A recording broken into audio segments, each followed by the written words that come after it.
이사야 42장 1절로 9절입니다.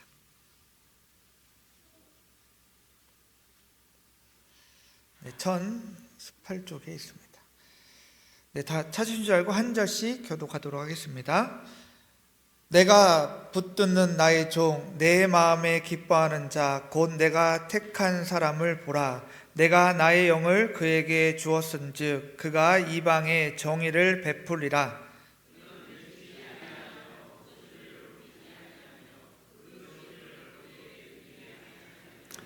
상한 갈대를 꺾지 아니하며 꺼져가는 등불을 끄지 아니하고 진실로 정의를 실행할 것이며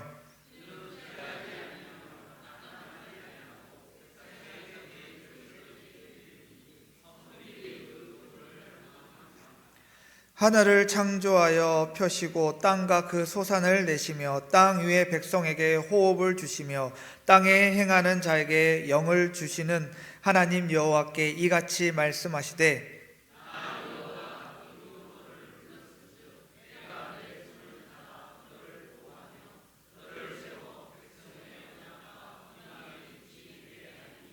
내가 눈먼 자들의 눈을 밝히며 갇힌 자를 감옥에서 이끌어내며 흑암에 앉은 자를 감방에서 나오게 하리라.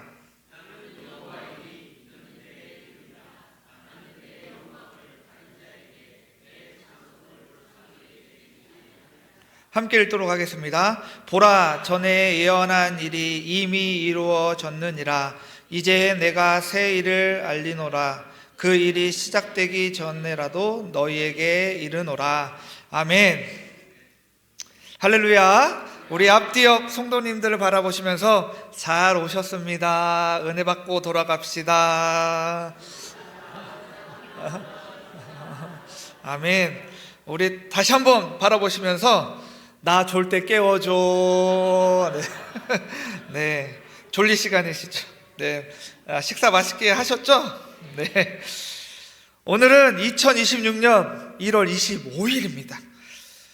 새해를 시작한 지도 엊그제 같은데 벌써 한 달이라는 시간이 지나가고 있습니다. 혹시 새해를 시작하시면서 올해는 이렇게 살아야지라고 다짐했던 첫 마음, 이제 한 달이라는 시간을 지나며 현실의 벽에 부딪히는 시점입니다. 벌써 1월의 마지막 주간을 향하고 있죠. 우리 성도님들의 1월은 어떠셨습니까? 저는 동암교회 적응하는 시간이 12월부터 1월까지 계속 되고 있는 것 같습니다. 여러 가지 이제 성도님들이 오시면서 이것도 해달라, 아니면 이건 어떻게 하냐, 이렇게 해야 되는 거 맞냐라고 이렇게 질문도 하시고, 그럴 때마다 저는 조금 당황스럽습니다. 왜 그러냐, 이분이 권사님이신지, 이분이 집사님이신지, 아니면 은퇴 장로님이신지, 아니면 은퇴 권사님이신지, 그래도 오시면 제가 친절하게 잘 안내해 드리도록 하겠습니다. 우리는 지난 3주간 어떻게 보면 또다시 속도라는 신의 숭배에서 살아왔는지 모르겠습니다. 시간이라는 속도, 오가는 출근길, 빽빽한 업무 리스트, 심지어 신앙생활조차 빨리빨리 해치워야 할 과제처럼 여겨지지는 않으셨습니까? 루이스 캐롤의 소설 거울 나라 앨리스라는 책이 있습니다. 거기에 붉은 여왕이 등장하는데요, 이 여왕의 세계는 땅이 너무 빨리 움직여서 제자리에 가만히 있으려면 죽을 힘을 다해 뛰어야만 한다고 합니다. 이것을 붉은 여왕의 가설이라고 하는데, 이것이 오늘날 우리 현대인들의 자아상 같은 것입니다.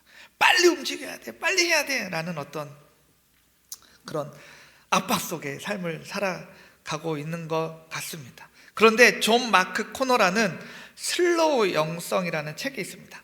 여기 아주 뼈아픈 지적이 나오는데요, 바쁨은 영성의 적이 아니라 영성 그 자체를 파괴하는 독소다라고 얘기합니다. 우리가 왜 예배에 나와서도 마음이 분주합니까? 서두름이 우리의 영적 시야를 가리기 때문입니다. 옆에 있는 가족의 눈물을 보지 못하게 하고요, 직장 동료의 아픔을 지나치게 합니다. 무엇보다 우리를 붙들고 계신 하나님의 손길을 망각하게 만든다라는 것입니다. 오늘 우리는 1월의 마지막 주일을 보내고 있습니다. 그 가운데 오늘 이사야 42장 말씀을 통해서 잠시 멈춰 서고자 합니다.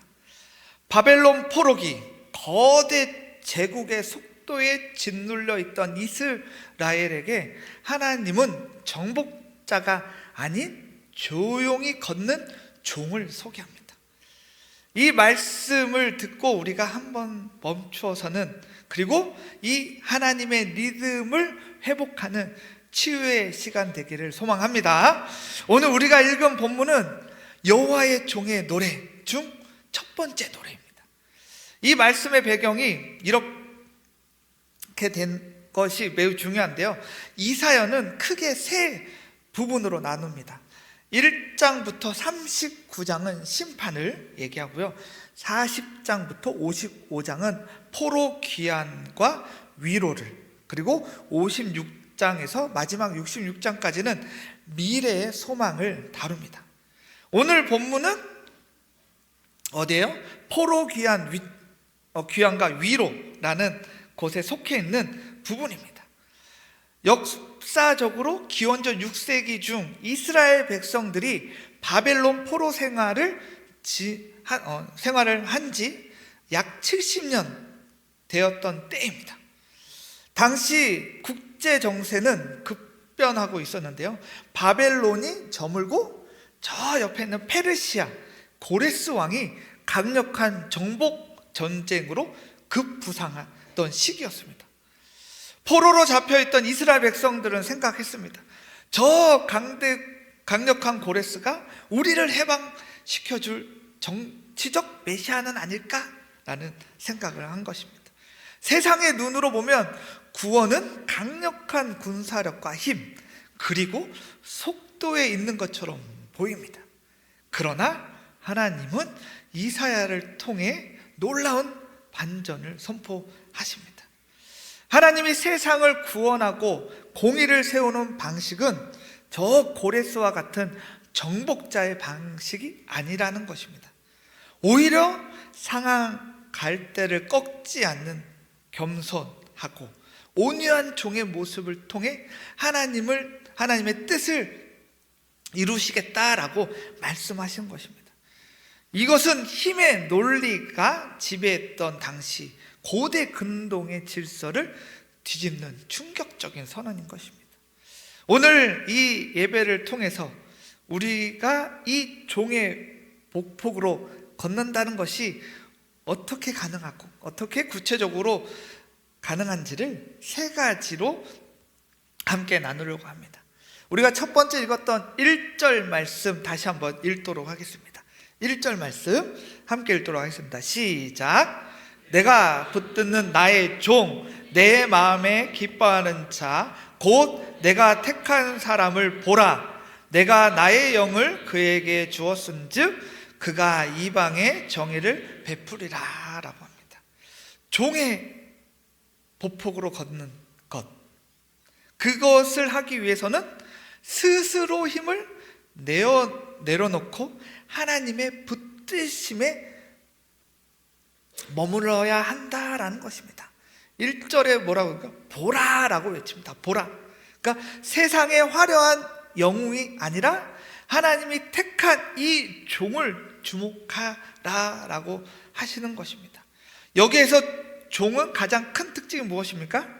얼마나 대단한 능력을 갖추는 것이 아니라 바로 하나님이 그를 붙들고 계신다라는 것입니다. 붙들고 계신다. 이 붙들다라는 것을 히브리어 언어로는 에트모크라고 합니다. 에트모크. 이 단어는 단순히 손을 살짝 잡는 정도가 아니라 무거운 것이 무너지지 않도록 밑바닥에서부터 전 존재를 떠받들이고 지탱하다라는 뜻을 가지고 있습니다. 에트모크. 그러니까 우리가 왜 인생에서 자꾸 서두르고 있는지라고 생각을 해봐야 됩니다. 왜요? 내가 나를 붙들어야 한다라고 착각하기 때문에 자꾸 서두릅니다. 이건 해야 돼, 저건 해야 돼. 그리고 내 사업, 내 자녀, 내 건강, 내가 지탱해야 된다라고 생각하기 때문에 자꾸 서두를 것입니다. 잠시도 쉴 수 없는 것이죠. 그래서 칼 바르트는 이 구절을 해석하는데, 종의 권위는 그의 업적이 아니라 그가 누구에게 소속되어 있느냐에서 온다라고 합니다. 뭐요? 종의 권위는 그의 업적이 아니라 그가 누구에게 소속되어 있느냐라는 것이 있느냐. 우리가 잘 알고 있는 애착이론 아시죠? 애착이론. 심리학에서 얘기하는 애착이론. 이게 애착이론은 뭡니까? 아이는 부모라는 확실한 안정기지가 있을 때 비로소 세상을 탐색할 용기를 얻는다라는 것입니다.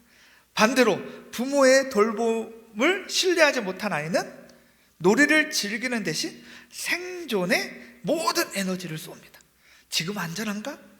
끊임없이 살피는 거죠. 늘 긴장 상태에 있다라는 것이죠. 겉으로는 착해 보일지 몰라도 그 내면에는 고립감, 불안으로 가득 차 있다라는 것이죠. 이것을 뇌과학자로 봤을 때 우리가 조급해하고 화를 내는 것은 뇌의 편도체가 과활성화되었을 때, 그러니까 이것이 활성화되었으면 생존 본능에 들어간다라고 할 수 있습니다. 이때 필요한 처방이 있는데요, 더 빨리 달려라가 아니라 내가 너를 붙들고 있다라는, 내가 붙들고 있다, 내가 부모가 너와 함께 하고 있다라는 그 안정감이 있을 때, 그러니까 이것을 곧 하나님의 음성이 들릴 때, 이 말씀이 들릴 때 우리의 뇌는 곧 평안을 되찾게 된다라는 것입니다.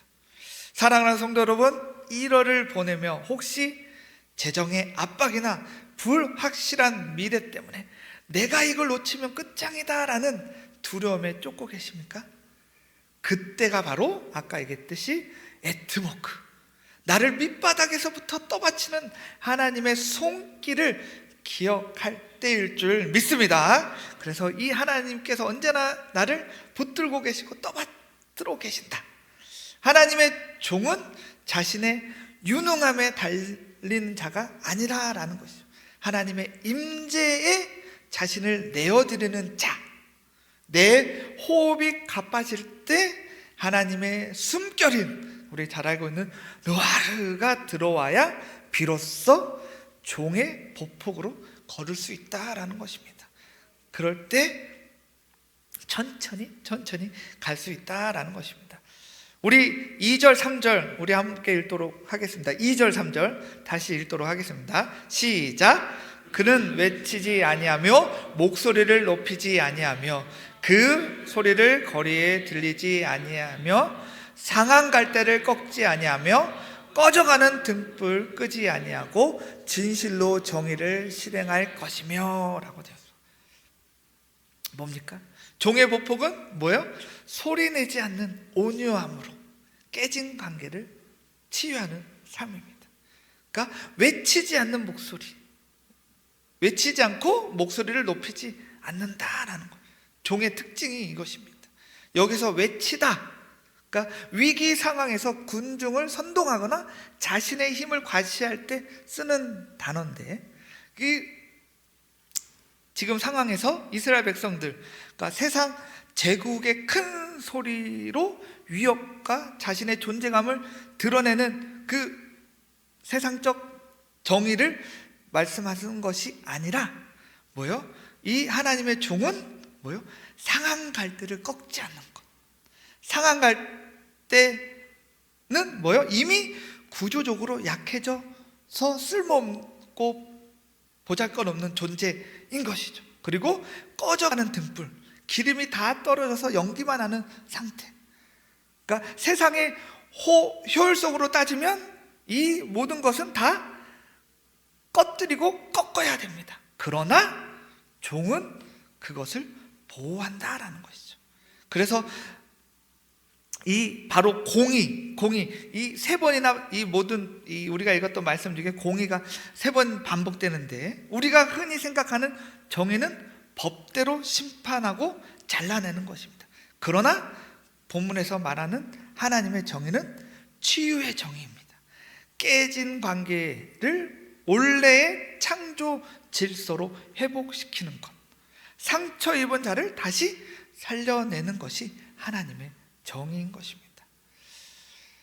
예전에 상영했던 드라마 나의 아저씨를 보신 분도 계실 것입니다. 거기 주인공 박동우는 이제 여자 주인공, 상처투성인 그 여자 주인공 이지안에게 큰 소리로 훈계하거나 정답을 강요하지 않았습니다.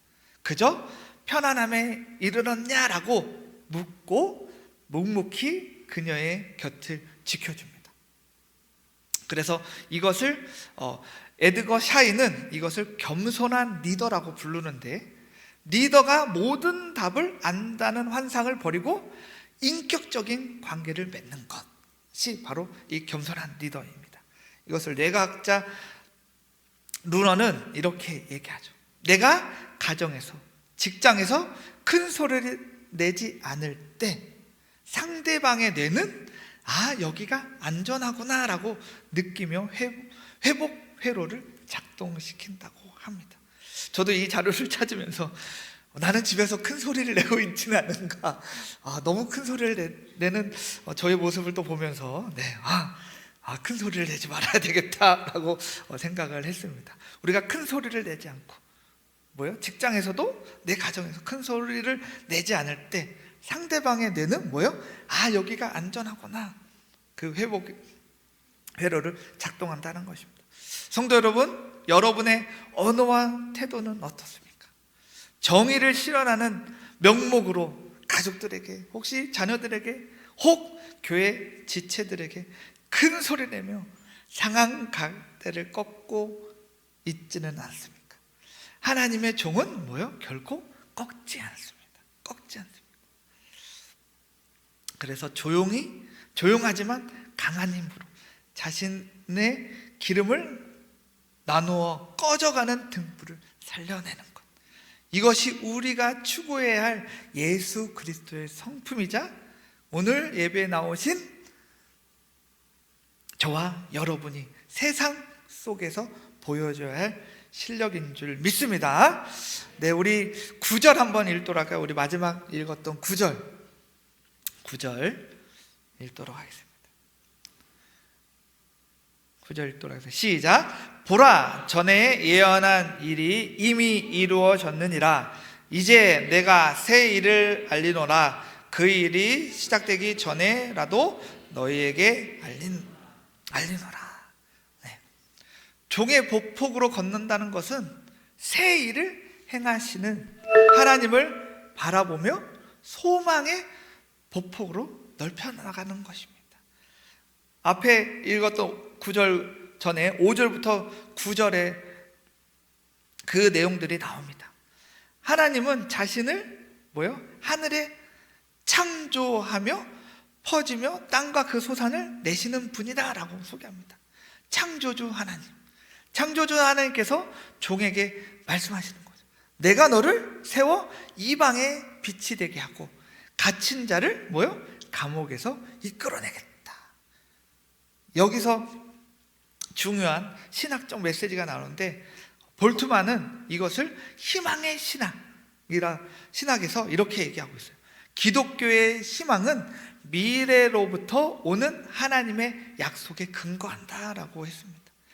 하나님은 과거에 갇힌 분이 아니다라는 거죠.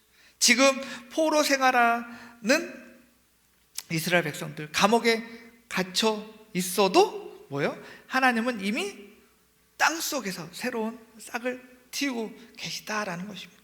우리는 종종 과거의 실패에 매어 서두릅니다.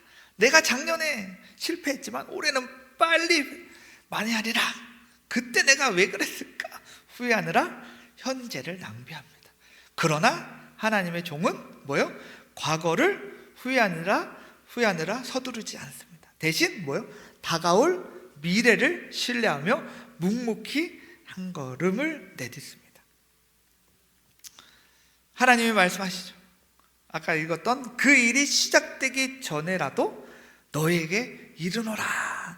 우리가 아직 보지는 못했을 뿐 뭐요? 하나님은 이미 우리 가정과 일터, 우리 교회의 새로운 회복의 역사를 시작한 줄 믿습니다. 그것을 믿고 우리가 한 걸음 한 걸음 종의 보폭으로 하나님이 말씀하신 그 말씀대로 한 걸음 한 걸음 걸어가시는 저와 여러분들 되었으면 좋겠습니다. 네, 말씀을 맺도록 하겠습니다. 사랑하는 성도 여러분, 오늘은 1월 25일 이 시간 우리에게 주어진 쉼표와도 같은 시간입니다. 오늘 말씀에서도 말씀하듯이 세상이 강요하는 파괴적인 속도에 너의 영혼을 팔지 말라라고 하시는 것입니다. 우리는 하나님의 종입니다. 예수 그리스도를 보시기 바랍니다. 그분은 이 땅에 오셔서도 한 번도 서두르지 않으셨습니다. 그러나 결코 늦지 않으셨습니다. 그리고 상한 갈대와 같은 죄인들의 친구가 되어주셨고요, 꺼져가는 등불과 같은 우리를 위해 십자가에 자신의 물과 피를 다 쏟으셨습니다. 이제 우리에게 결단이 필요한 것 같습니다. 서두름을 멈추기로 선택하시는 저 여러분들 되었으면 좋겠습니다. 그래서 다이어리의 빽빽한 일정 속에 하나님을 바라볼 수 있는 침묵의 여백을 만드시기 바랍니다. 옆사람을 살리는 온유한 리더가 되시기 바랍니다. 내 힘으로 꺾으려 하지 말고 기다려주고 손잡아주는 종의 복폭을 실천하시기 바랍니다. 그래서 하나님의 에트모크 신뢰하시고 내 힘이 빠졌을 때 뭐요? 나를 밑바닥에서부터 받치고 계시는 주님의 손길에 푹 안기시는 저 여러분들 되었으면 좋겠습니다.